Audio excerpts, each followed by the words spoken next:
marqueur. Faites pas comme moi, vraiment faites pas comme moi. J'ai pris mon marqueur et j'ai écrit Dieu n'est pas mort en gros sur ma table. Et je me rappelle la tête du prof énervé parce qu'il a...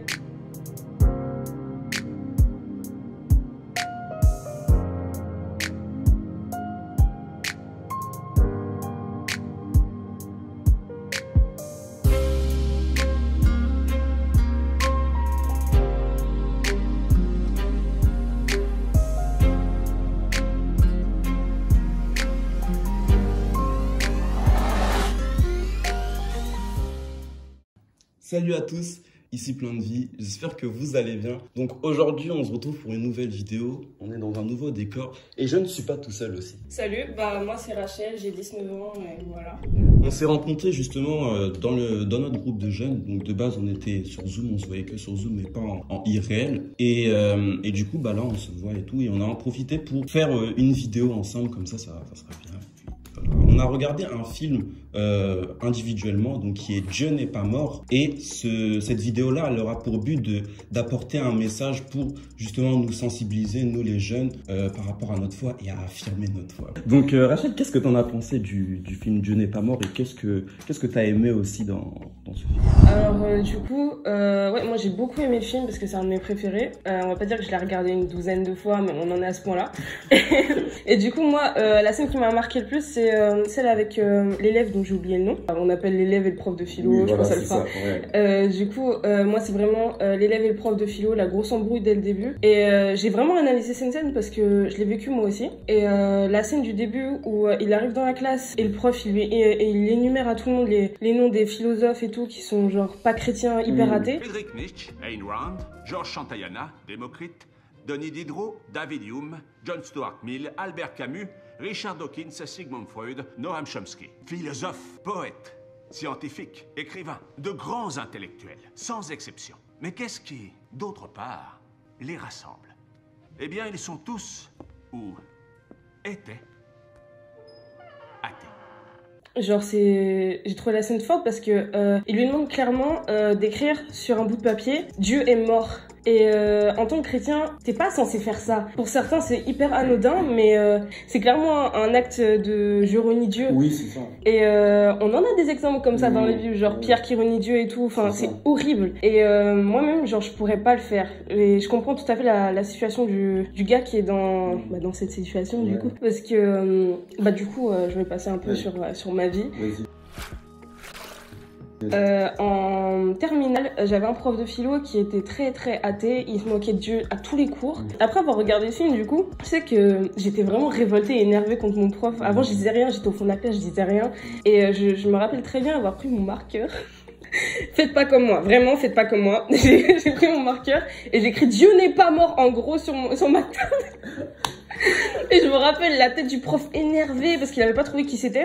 Je me rappelle que mais ça se fait pas, on n'a pas le droit de faire ça, on n'abîme pas les tables, d'accord? Mais je sais que ça avait vraiment genre, j'ai des amis qui sont venus me parler de ça après. Et je sais que comme pour l'élève dans le film, il a pu toucher des gens à travers son acte de dire moi je suis contre ça. Et moi ça m'a fait la même chose, j'ai des amis qui ont pris conscience de moi en fait, genre en fait t'es chrétienne. Je vous encourage vraiment à assumer genre que vous êtes chrétien parce qu'il y a des versets aussi qui poussent à le faire. C'est vrai. Dans Luc 9, 26, il y a clairement écrit genre t'auras honte si tu as honte de moi j'ai honte de toi. Et c'est vraiment fort quand même parce que tu dis t'as honte de Dieu, tu devrais pas avoir honte. Genre le but de la foi chrétienne c'est d'assumer, de dire à tout le monde la bonne nouvelle. Et juste de te cacher et de rien dire, c'est pas bon du tout. Je sais qu'il y a une fois ça m'est arrivé où j'ai eu honte de Dieu en fait et je m'en suis voulu mais tellement fort parce que je sais que la personne j'aurais pu lui en parler, je sais qu'elle en avait besoin en fait, mais la timidité et toutes ces choses-là genre faisaient que j'avais pas la force de le faire et je demandais pas non plus à Dieu la force de le faire parce qu'il faut aussi demander à Dieu la force de le faire parce que sinon avec tes moyens d'humain t'as du mal. Genre du coup moi c'est vraiment un verset qui me pousse parce que il est fort quand même. J'aurais honte de toi. C'est vraiment genre t'es au paradis. T'arrives, t'es là, ouais, écoute, je vais au paradis. Et puis là, non, j'ai honte de toi. Genre, je te vomis, en fait. T'es ni brûlant, ni froid, t'es tiède. Et les gens comme ça, Dieu les vomit. Donc, vraiment, je vous encourage à assumer tout ça parce que c'est hyper important, en fait. Donc, tout ceux qui n'ont pas vu le film Dieu n'est pas mort, c'est le 1. En fait, le jeune où il en est venu justement d'affirmer sa foi, en fait, ils étaient dans une situation où ils avaient un cours avec un prof de philosophie. Et du coup, le prof, il a commencé à dire que tous ceux qui justement ne croient pas en Dieu, vous allez écrire Dieu n'est pas mort et après vous allez signer votre nom. C'est Dieu est mort. Ah oui, Dieu est mort. Attention. Oui. Le prof a dit justement d'écrire Dieu est mort et après vous signez. Pour ce, je vous demande maintenant d'écrire sur la feuille de papier que je vous ai distribuée 3 mots. Dieu est mort. Et justement, l'élève qui justement était un chrétien, c'est là que tout a commencé et qu'il a commencé à avoir plusieurs obstacles et qu'il a commencé à avoir cette démarche de justement défendre la cause de Jésus parce que Jésus est vivant. En gros, il y a un moment où, tu sais, il y a sa petite amie. Et genre, plusieurs fois, elle lui dit, mais genre, ton Dieu, il peut se défendre tout seul, tu vois. Donc, la réponse est simple, change de cours. Oui, mais je suis pas sûr que ce soit une bonne idée. J'ai l'impression que Dieu veut que je prenne sa défense. Dis pas de bêtises, arrête. Et genre, non les gars, non, si t'as un truc à cœur comme ça, c'est que tu dois le faire, c'est tout. C'est qu'il y a une raison derrière, il n'y a pas une question de ton Dieu peut se défendre tout seul. Si Dieu il avait décidé de faire pouf t'es mort, il n'y aurait pas eu de témoignage derrière. Et le témoignage c'est hyper important. Pareil, les parents étaient contre, c'est la petite amie qui était contre, il a perdu sa petite amie dans l'histoire. Il y avait aussi ses parents que genre ils étaient pas pour qu'ils croient en Jésus. Et du coup il s'est retrouvé tout seul dans l'affaire. C'est que malgré tout ce qui s'est passé, que sa petite amie était contre lui, et que ses parents aussi ils étaient contre, et en fait ça l'a pas empêché de faire cette démarche de parler de Jésus et de justement aller à l'église pour se ressourcer et se dire que Dieu va lui parler. En fait c'est ça que j'ai vraiment aimé, dans le sens que il s'est pas laissé faire et il a continué malgré l'adversité. Il y avait tellement de choses qui s'abattaient sur lui. Quand par exemple il y avait le prof qui était là, il a commencé à faire son exposé devant toute la classe et parce qu'il voulait le faire, et le prof justement dès qu'il a fait l'exposé, il a commencé à dire en intercours, quand c'était fini, il est venu le voir pour lui mettre un gros coup de pression, et lui ça l'a pas empêché de se défendre, même si au fond de lui je pense qu'il avait peur. Quand il y a des situations qui arrivent comme ça, qu'il faut pas se freiner, qu'il faut se dire qu'en réalité notre Dieu, il faut l'assumer, parce que tout ça c'est grâce à lui, puisque en soi on peut rien faire et c'est que lui qui nous aide, et c'est grâce à lui qu'on a un témoignage et qu'on parle de lui parce qu'on l'aime quoi. Je vais juste rebondir sur le fait que tout à l'heure, il a parlé du coup de pression du prof, et je me rappelle que moi j'avais de très mauvaises notes en philosophie. J'avais loupé à peu près 6 mois de cours parce que, bon, problème de maladie et tout. Et je me rappelle que le prof, il me disait tous les jours, t'auras pas ton bac en fait. Et moi j'étais là, non, si je dois avoir mon bac, Dieu il me le donnera. Et preuve, c'est que même avec les notes pourries que j'avais, c'est grâce à la philosophie que j'ai eu mon bac, et j'ai eu à 10,02. Pour dire, j'étais à 2 doigts de pas l'avoir. Ça c'est une preuve c'est juste la preuve que Dieu, s'il veut que tu passes quoi, il y a pas de problème. Dans notre foi chrétienne, par rapport à tout ce qu'on a dit, en fait, il y a des moments où on doit se poser la question de est-ce que je serais prêt à affirmer ma foi devant les gens? J'ai un témoignage par rapport à ça où je me suis dit, il fallait que je parle de Dieu parce que c'était important. J'étais à un rendez-vous avec ma maman par rapport au travail, voilà. Et du coup, la dame, la discussion se passait très bien. Et à un moment, elle a commencé, elle m'a posé une question et tout sur qu'est-ce que je voulais faire et tout. Et après, il y a une voix qui m'a dit qu'il faut que tu affirmes ta foi, il faut que tu dises. Et du coup, je lui ai dit que on croit en Jésus et tout, et que j'avais pour projet d'être pasteur en fait. Et quand la dame elle a dit ça, vraiment le Saint-Esprit il est fort. C'est-à-dire que la dame elle a dit vous me parlez de ça et tout, mais récemment j'étais allé à New York et j'ai assisté à un culte de gospel et tout. Et je me dis qu'en réalité, si j'aurais pas dit ça, il n'y aurait pas eu cette occasion où la personne elle aurait dit qu'elle a assisté à un culte de gospel où au final c'était super bien, elle était là. En fait, les personnes qui écoutent du gospel, ils sont là, ils aiment beaucoup, mais ils se rendent pas compte, mais ils louent Dieu en fait. Et c'est vraiment quelque chose de beau. Et si j'aurais pas dit, la situation serait même pas présentée et rien de tout ça serait arrivé. Donc tout ça pour dire qu'en réalité, quand une occasion se présente d'affirmer notre foi, on peut le faire, on peut y arriver. Parce que Dieu il est trop fort et tout ce qu'il fait dans nos vies, c'est merveilleux. Donc voilà. Donc il y a des questions qu'on doit se poser et se dire que est-ce qu'on sera prêt à faire comme ce jeune homme, cette personne qui a affirmé sa foi devant toute la classe dans le film bien sûr, et qui a été là, qui a été présent et qui s'est dit que là, même si bon les gens vont se moquer de moi, il y a un Dieu qui va pas se moquer de moi. Et que en gros, tout ce que je vais dire, même si j'en reçois beaucoup sur moi, le Seigneur il est prêt, il est content, et en réalité l'ennemi il veut juste qu'on le renie Dieu, et nous notre position c'est de justement se dire que on est des enfants de Dieu. Dieu il a tellement fait dans nos vies que quand on propage la parole de Dieu, ça fait en sorte que le monde est changé. Les personnes qui sont autour de nous, ils sont changés parce qu'ils ont eu cette parole qu'ils n'ont jamais entendue auparavant. Est-ce que je prends panique lorsqu'on me demande si je suis chrétien ou pas? Alors personnellement, ça m'est arrivé, ça arrive à tout le monde. C'était à l'époque où j'ai lu la première fois le verset si t'as honte de moi, j'aurai honte de toi. Je me rappelle j'étais dans mon groupe de potes, c'était au lycée, je pense que c'est en première. J'avais une amie, j'avais que des amis bizarres. Désolée si vous regardez la vidéo. C'était vraiment un groupe de potes où il y avait de tout. On était en littéraire, on va pas se mentir. Il y avait des gothiques, il y avait un peu de tout le monde, et on était sur un sujet de discussion qui était je crois que c'était sur les esprits, un truc comme ça, genre sorcellerie et tout. Et je disais rien depuis le début. Je les écoutais en train de dire les sorcières, c'est trop cool. Et moi j'étais là, oh oh. Et je me rappelle que j'ai mon ami qui m'a fait mais Rachel, pourquoi tu parles pas? Et c'est ce moment où j'ai hésité, j'ai vraiment beaucoup hésité. J'étais là, je leur dis ou pas? Est-ce que je mets ma position dans ce que je pense?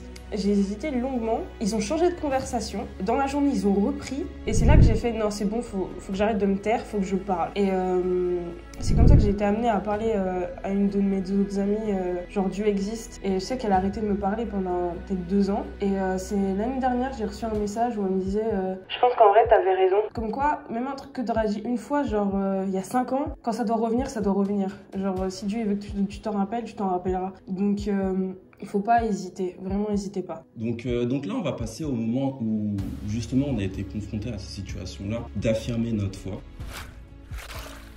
Donc moi en fait, c'était justement, j'étais encore aussi à un autre entretien. Et du coup, en fait, quand il m'a vu et que justement il avait mon dossier justement, et en fait il s'est dit mais c'est pas courant de voir que des personnes ils écrivent qu'ils veulent être pasteurs ou c'est pas courant ça et tout. Et du coup moi je lui ai dit que moi je suis chrétien et tout, et que pour moi c'était très important cet engagement là et tout, et que ma vie elle était pour Jésus quoi. Et du coup le simple fait que je lui ai partagé ça, quand j'ai vu la personne, en fait quand je la regardais, c'est comme si elle était éclairée et qu'elle s'est dit cette interrogation qu'elle avait, ça l'a soulagée parce que c'était plus pour lui quelque chose d'inconnu. Donc voilà.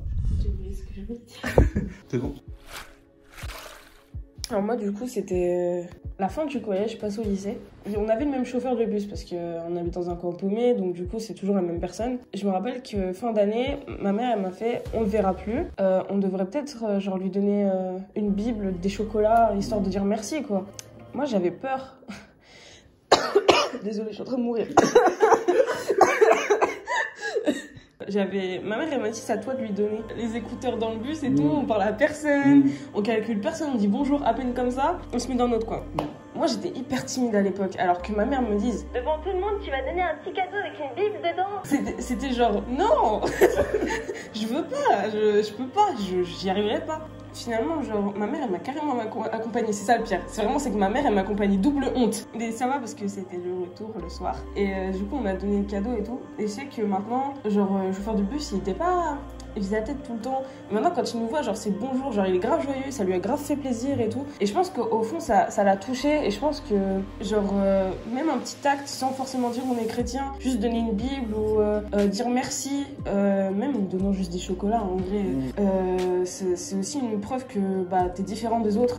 Combien d'élèves se permettent d'offrir un cadeau, à un chauffeur de bus, à ses professeurs ou autres, pour les remercier pour ce qu'ils ont fait. Et je pense que c'est important aussi de se démarquer aussi. On se démarque de n'importe quelle façon.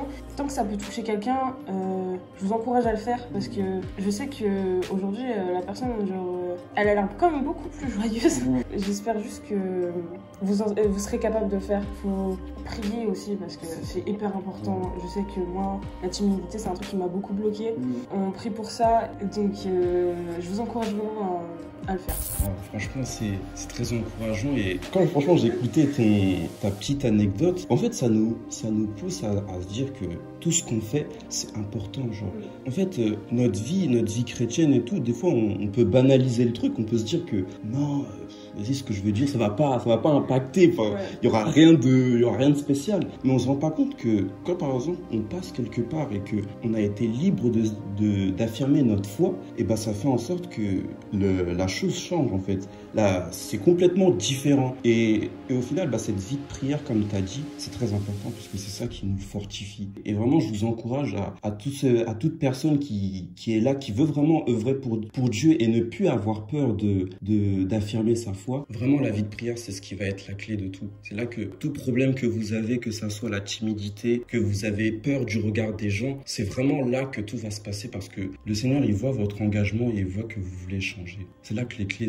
de vos vies à tous s'ouvrent en fait. Donc, dans la situation où le jeune homme, justement, il a douté, quand justement il était confronté avec sa copine, où ils avaient une discussion où elle n'était pas du tout en accord, en fait, c'est des choses qui arrivent et que le doute, en fait, ça arrive dans notre parcours de foi et qu'on peut justement y remédier et y arriver, quoi. Encore une fois, j'ai un petit exemple.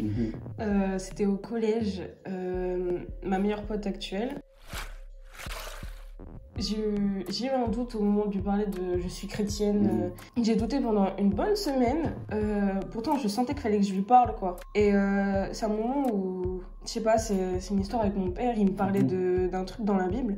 Et genre, ça m'est revenu que faut que je parle vraiment. Genre, je peux pas me permettre d'avoir honte comme ça, d'avoir peur de lui parler parce que on sait jamais ce qui peut arriver. Je connaissais pas encore l'état de ma pote, genre si elle était genre peut-être dépressive ou. C'est juste que ça allait pas avec sa famille. Et du coup, dans la semaine, je suis partie lui parler et elle m'a dit, genre, mes parents ils sont chrétiens catholiques, mais bizarrement, genre, on parle pas de Dieu, tu vois. Et c'est là que j'ai eu ma petite ouverture. J'ai commencé à lui parler de Dieu et tout. Je l'ai invitée à l'église. C'était à la période de Noël et je me rappelle que ça l'avait beaucoup touchée et tout. Et aujourd'hui, j'ai bien fait de lui en parler parce que elle-même, elle est chrétienne, quoi. Elle a eu beaucoup d'embûches. Ses parents étaient contre qu'elle vienne à l'église et tout. Mais aujourd'hui, elle est chrétienne, elle y croit vraiment. Genre, j'ai encore droit à des appels parce qu'elle habite loin maintenant. Mais Rachel, je comprends pas ce verset. Et du coup, faut pas hésiter à parler. Ou... Je sais que t'as des moments où t'as des doutes et tu te dis non, si Dieu veut lui parler, il lui parlera. Tu vois, non, si t'as un truc à cœur, fais-le. C'est peut-être parce que t'es la dernière personne qu'elle pourra entendre. Donc, faut pas passer à autre chose. Même si tu as envie de lui parler, c'est peut-être par toi et c'est peut-être la dernière personne, vraiment, genre. Enfin, j'ai plein d'autres exemples comme ça, mais. Quand on entend même le témoignage que Rachel elle a eu, en fait, ça nous montre que toute occasion que Dieu y met, en fait, il n'y a pas de hasard. Quand par exemple, il y a une personne qui est là que tu ne connais pas forcément et qui s'approche de toi et qui a un besoin, et ben en fait, le moment de lui parler de Dieu, il est là. Et quand par exemple, on rejette en fait ce moment, on se dit que la parole de Dieu, je la dirai plus tard. C'est dommage puisque peut-être en disant cette parole-là, tu vas changer la vie de cette personne. Et la personne va complètement être libérée de par exemple un poids qu'elle avait, par exemple ses parents ils venaient de se séparer ou elle avait des envies de suicide, et par cette parole que tu auras apportée, et tu sais pas l'action de Dieu, qu'est-ce qu'il aura fait en fait dans sa vie. Donc toutes les occasions qui se présentent à nous, il faut les saisir, ne pas se dire que il y a des moments de doute qui arrivent et tout, mais surpasser ces moments-là et de se dire que là vraiment je suis un enfant de Dieu, donc je me dois de partager cette parole puisqu'il fait tellement de choses dans ma vie qui méritent d'être entendues. Donc voilà, donc en tout cas, franchement, c'était vraiment un plaisir de faire cette vidéo avec toi. Franchement, c'était des très bons moments et vraiment, si tu veux revenir, tu reviens. Franchement, il y a pas de ça entre nous, tu vois. C'est toujours bien, tu vois, de partager entre frères et tout. Donc, c'était un plaisir. En tout cas, merci vraiment pour l'invitation, ça m'a fait plaisir. Et écoute, on se revoit au groupe de jeunes. Hein. Ouais, du coup, on va faire l'outro ensemble. Donc, c'était plein de vie. Abonne-toi.